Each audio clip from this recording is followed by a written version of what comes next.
નમસ્કાર વિદ્યાર્થી મિત્રો, આરસી ક્લાસમાં હું રાજેશ જોટવા આપનું ફરીવાર સ્વાગત કરું છું।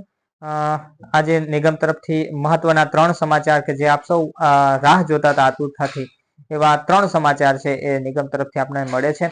એક તો કે ભાઈ કંડક્ટરની ભરતી એવી છે, દિવ્યાંગ ઉમેદવારો માટે જ છે, પણ 500 થી વધારે જગ્યાઓની છે એ કંડક્ટરની ભરતી છે અને પ્રક્રિયા છે પેલા મુજબ જ સેમ જે ભરતી આપણે ગઈ એ મુજબ જ મોટા ભાગે રહેવાની છે। સાથે સાથે એ જાહેરાતમાં એમને કંડક્ટરની ફરજો કેવી કેવી હોય છે, તો એમાં દિવ્યાંગને અનુકૂળતા છે, પોતાને પર્સનલી અનુકૂળતા છે કે નહીં, એને માટે કંડક્ટરની કામગીરી આવી પ્રકારની હોઈ શકે એ પણ જાહેરાતમાં જણાવવામાં આવેલું છે।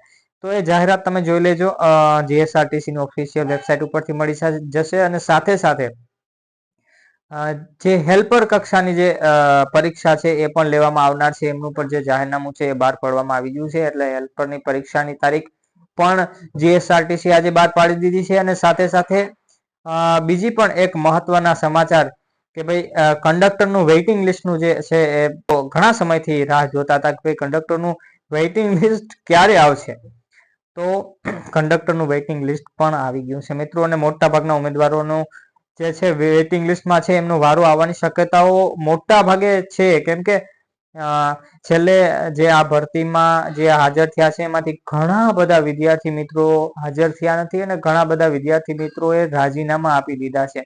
તો મિત્રો તમને બધાને જે નામ છે વેઇટિંગમાં છે બધાને અભિનંદન। ટૂંક સમયમાં જ કદાચ તમને ઓર્ડર મળી શકે છે।